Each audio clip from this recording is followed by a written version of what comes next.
And now that we are done with the UFC Vegas 105 preview, let's get into 4 very important fight announcements, with 2 of them being championship fights. We start April 26th, Kansas City, Missouri. We learned about a week and a half, 2 weeks ago, that Jeff Neal was injured and out of his fight with Carlos Prates. And you're probably wondering, well, why are you talking about that? That wasn't the main event of UFC Kansas City to begin with. Well, keep that thought in mind, because we also learned that Khalil Roundtree versus Jamal Hill, the originally scheduled main event for UFC Kansas City, also fell through. That fight will likely just be rebooked later on here in the year, hopefully in the summertime. But I mentioned the UFC 314 canceled bout between Jeff Neal and Carlos Prates because, yes, that fight was scrapped, but it wasn't rebooked, but we did take one half of it, Carlos Prates, and throw him in the main event of UFC Kansas City, and the other half, his opponent, will be the number 7 ranked Ian Machado Garry, a main event from absolutely out of nowhere. Let's talk about the kahunas on both of these guys, especially for Ian Machado Garry,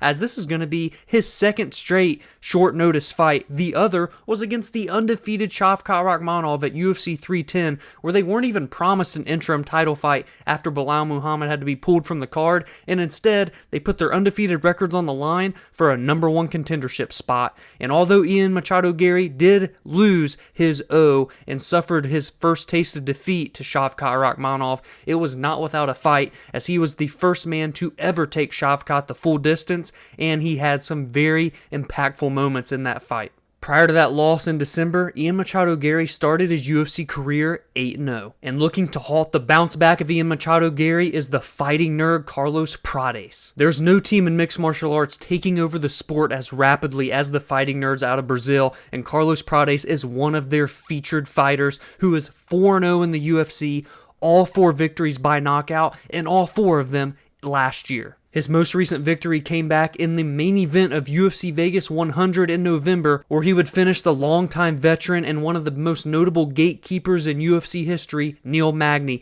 and he did it in 4 minutes and 50 seconds. Now these two will clash in one of the most anticipated fight night main events of 2025 thus far. Number 7 ranked Ian Machado Garry looking to bounce back from his first ever defeat. The number 13 ranked Carlos Prates looking to remain undefeated in the UFC and looking to extend his win streak to 12 in a row. This is a high-level matchup between 2 elite strikers, not to mention Ian Machado Garry has grown leaps and bounds in his grappling, and I look for him to showcase that in order to get the victory here over Prates. I'm ecstatic for this welterweight main event in just a little over 3 weeks' time. Next, we go to the fight announcement that slipped through the cracks, but does hold some pretty big significance in the women's bantamweight division, and that is between Ketlen Vieira and Macy Chiasson. Ketlen currently sits at number 3, and Macy currently sits at number 5, and you could make the pretty clear statement that this is a number 1 contender fight, being that the championship is being defended just a week later, and we'll get into that in just a second. Ketlen Vieira will enter this fight off of a UFC 307 loss in October to Kayla Harrison, which is pretty important, and you'll see why, again, in just a second. I'm doing a lot of blue ball in here. And prior to that, she fought in June of 2023 with a victory against Pannie Kianzad, which is the last win for her. But for Macy Chiasson, she's won 3 of her last 4 and went 2-0 in 2024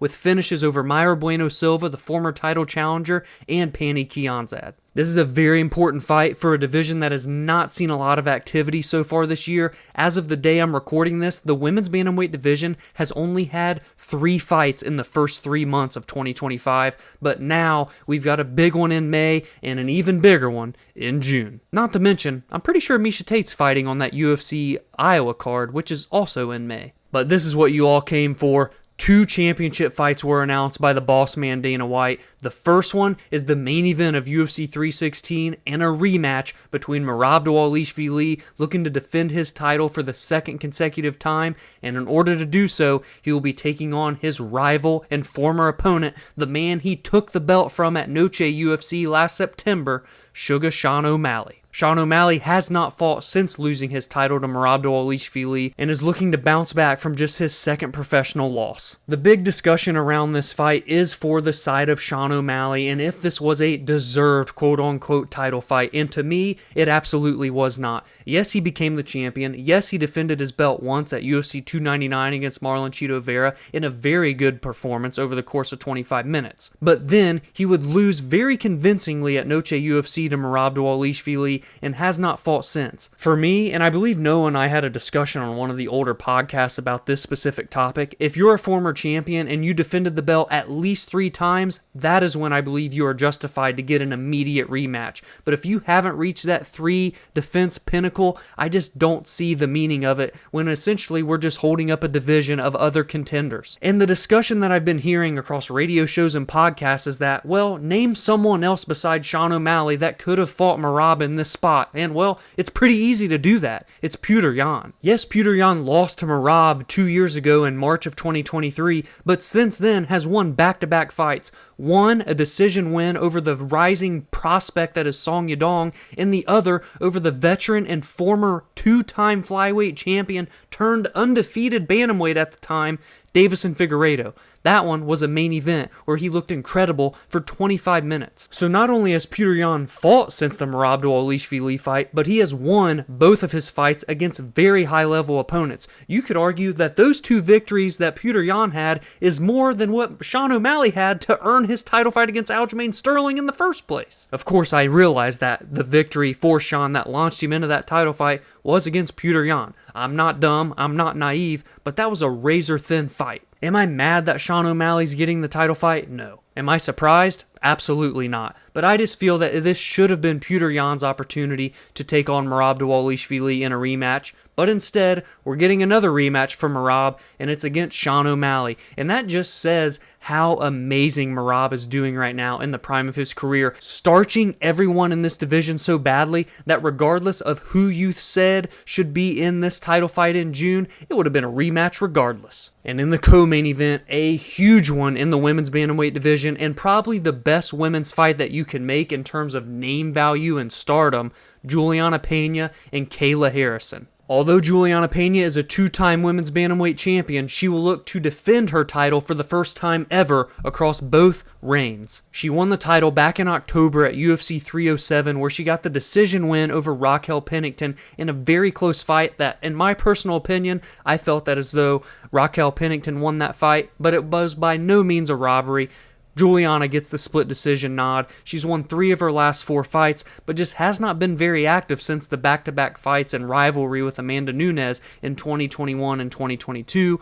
As a matter of fact, she didn't fight at all in 2023 and didn't fight until October of 2024. Whereas her opponent and number 1 contender, Kayla Harrison, has done nothing but fight over the last 2 years while Julianna's been on the shelf. Kayla Harrison has had 5 fights in the time that Julianna has had 1, and 4 of them are victories. The lone loss was in the 2022 PFL Championship, where she would lose to Larissa Pacheco. And she was the biggest free agent signing in 2024 for the UFC, and made good on that signing by going 2-0 in her debut year, finishing Holly Holm in her debut, and then getting a victory over the aforementioned Ketlen Vieira at UFC 307, the very same night that Julianna Pena won the title back. And now the 2-time Olympic gold medalist and 2-time PFL champion will look to become a UFC champion. And this is the opportunity to silence all of the critics and all of the haters that still remain even after 2 very impressive UFC victories. So give me all of your thoughts in the comments below on these huge fight announcements, especially those 2 title fights at UFC 316,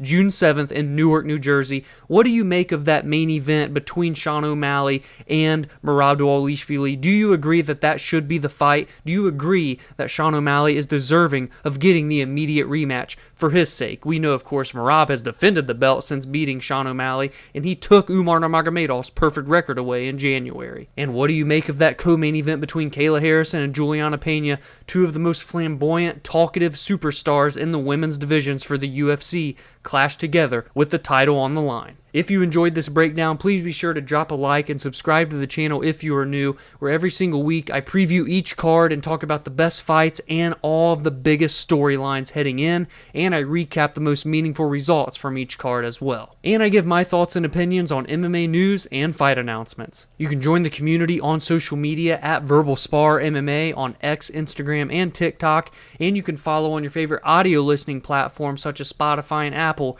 where podcast episodes release there every Monday and Friday. Have a great weekend, enjoy the fights, and I will see you all in the next video.